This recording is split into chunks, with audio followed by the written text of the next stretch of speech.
SCO की बैठक के अलावा जो है दूसरी बात जो हमें करनी चाहिए वो ये थी कि अक्टूबर में ही जो है मेरे ख्याल से 22 या 23 तारीख को जो है रूस के कजान में जो है एक बड़ी बैठक होने वाली है ब्रिक्स की। और ब्रिक्स की इस बैठक में जो है रूसी राष्ट्रपति, चीनी राष्ट्रपति और भारत के प्रधानमंत्री जो है वो शामिल होने की पूरी पूरी संभावना है। ब्रिक्स में जो है भारत, रूस, इंडिया, चाइना, साउथ अफ्रीका, इसके अलावा जो है ईरान और इथियोपिया, ब्राजील, सऊदी अरब भी हो सकता है शामिल हो।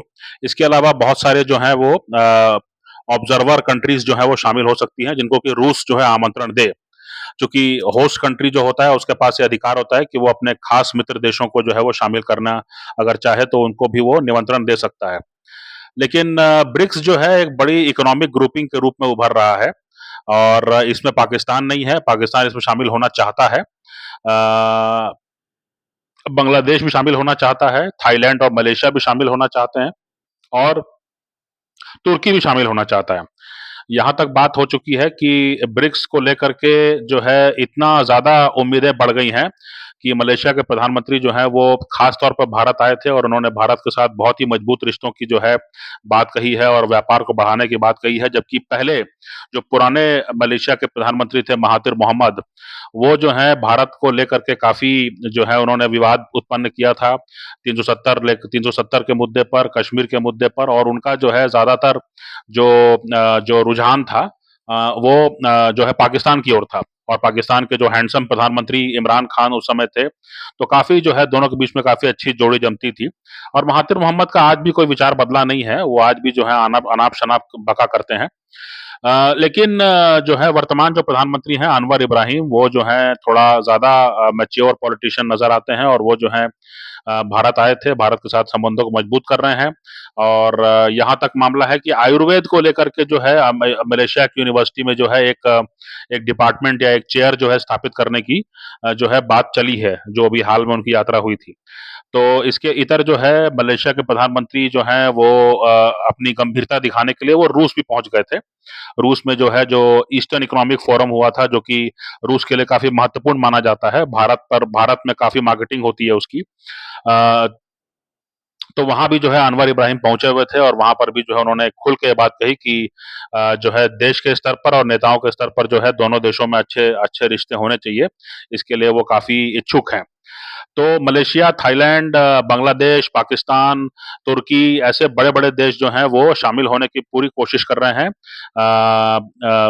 जो है ब्रिक्स में। अब सवाल इसमें ये आता है कि ब्रिक्स में जो है इसमें जो जो जो समझने वाली बात है, राजनीति जो है, जो इंटरनल पॉलिटिक्स है वो ये है कि चीन के पास जो है ज़्यादातर मैन्युफैक्चरिंग है ना? जो मैन्युफैक्चरिंग जो है, जो उत्पादन का केंद्र जो है वो चीन है।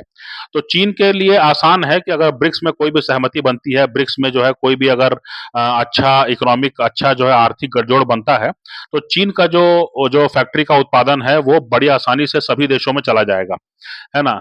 तो इसलिए जो है अब रूस और भारत के सामने जो है चुनौती ये है कि इसको जो है ब्रिक्स को जो है मजबूत रखना है, ब्रिक्स को बढ़ाना भी है, लेकिन इस तरह से बढ़ाना है कि रूस और भारत का जो है वर्चस्व बढ़े, ना कि चीन का, है ना? तो इसलिए जो है चीन जो है वो पिछले साल जब जब साउथ अफ्रीका की प्रेसिडेंसी थी, साउथ अफ्रीका जो है 1 साल के लिए जब प्रेसिडेंट था और इस साल जो है रूस है, तो साउथ अफ्रीका की प्रेसिडेंसी में जो है नए देशों को जोड़ा गया।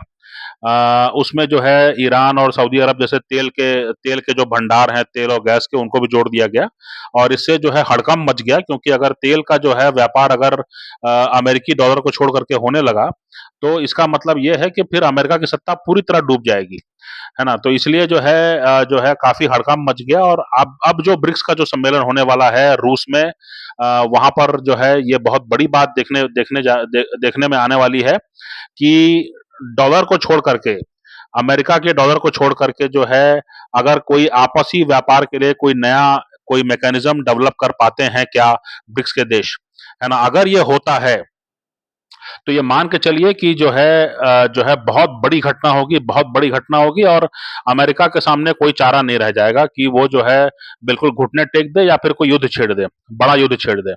इसके सिवा कोई और चारा नहीं रह जाएगा उनके सामने। तो ये जो है मामले हैं। तो ब्रिक्स के एक्सपेंशन की बात हो रही थी, ब्रिक्स के विस्तार की बात हो रही थी। तो विस्तार को जो है वो भारत और रूस यही कह रहे हैं कि भाई विस्तार इस तरह से होना चाहिए कि हमारा वर्चस्व बढ़े, चीन का नहीं। तो जैसे पाकिस्तान है, बांग्लादेश है, अगर ये लोग जो है शामिल होते हैं तो जो है इससे होगा ये कि भारत को जो है असहज स्थिति का सामना करना पड़ सकता है। तुर्की है, अगर वो शामिल होता है तो असहज स्थिति का सामना करना पड़ सकता है, क्योंकि तुर्की जो है वो तुर्की का अपना एक आइडिया है कि जो पहले जो तुर्की तुर्क वाला एक पुराना एम्पायर था, जो उनका एक बड़ा एक दूर दराज तक उनका उनका साम्राज्य फैला था, वो उसको बनाने की कोशिश कर रहा है। और जो अर्दोगान है उनको सपने आते हैं कि जो है वो जो पुराना जो तुर्क साम्राज्य है उसको उसको वापस जो है जिंदा करना है, उस तरह के उनके सपने हैं।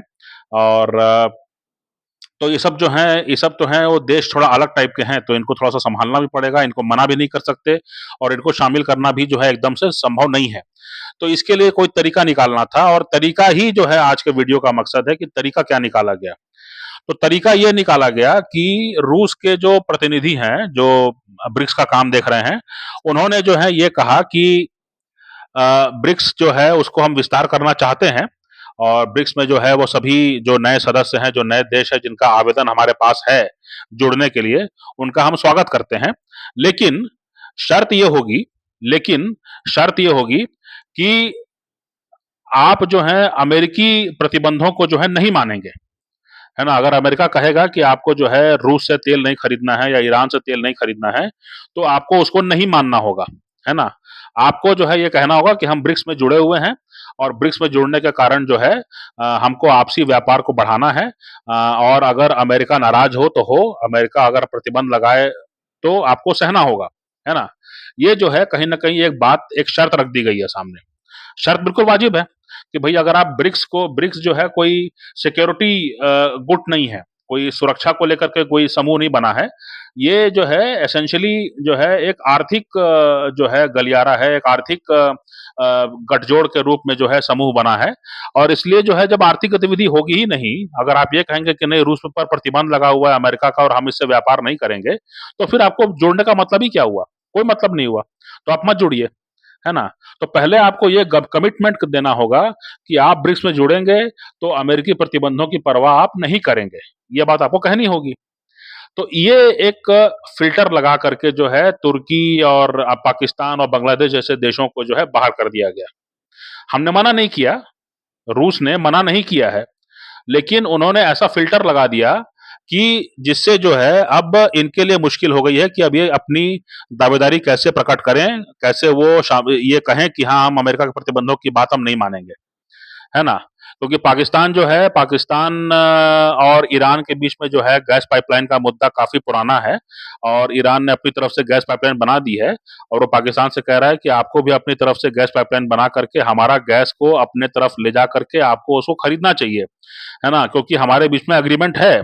अगर आप ऐसा नहीं करेंगे तो हम जुर्माना वसूलेंगे आपसे अंतर्राष्ट्रीय कोर्ट में जा करके, है ना? और $18 बिलियन का जो है आपको देना पड़ेगा तकरीबन, पाकिस्तान को, ईरान कह रहा है। और इसके अलावा फिर बात वही है कि जो है पाकिस्तान जुड़ना चाहता है, भारत के बराबर में बैठना चाहता है, लेकिन भारत जैसी ताकत उसके पास नहीं है। अमेरिका ने कहा कि रूस से तेल नहीं खरीदना है, दुनिया में बहुत सारे देश पीछे हट गए, लेकिन भारत पीछे नहीं हटा। भारत जो है वो पीछे नहीं हटा। भारत जो है वो रूस से तेल खरीदता है, बल्कि रूस से तेल खरीदने की क्षमता हमारे हमने बढ़ाई है। पहले हम जो है जब युद्ध नहीं था, उस समय हम 1% से कम तेल खरीदते थे रूस से, आज हम 40% से ज़्यादा खरीदते हैं। है ना? और हम उसको रोक नहीं रहे हैं, हम बढ़ाते जा रहे हैं। और तेल का अकेला मामला नहीं है, तेल तो बदनाम है, लेकिन कोयला हो गया, गेहूँ हो गया, उर्वरक हो गया, जो अभी हाल में जो है जो यात्रा हुई थी मोदी जी की मॉस्को में, वहाँ जाकर के उन्होंने बड़े उच्च क्षमता वाले जो परमाणु रिएक्टर है उसका भी जो है सौदा किया है। तो सौदा मतलब समझ बनी है, सौदा अभी होना है।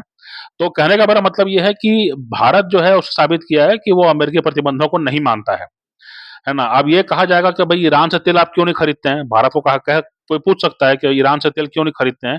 तो ईरान से तेल नहीं खरीदने के पीछे कारण ये है कि इज़राइल के साथ हमारे बहुत अच्छे संबंध हैं और हमको अभी ज़रूरत जो है तेल हमको कहीं से मिल जाएगा, लेकिन हमको अभी ज़रूरत है हाई टेक्नोलॉजी वेपन सिस्टम्स की। हमको हमको ज़रूरत है कि अमेरिका में जो है, जो यहूदी लॉबी है, वो हमारे पक्ष में काम करे।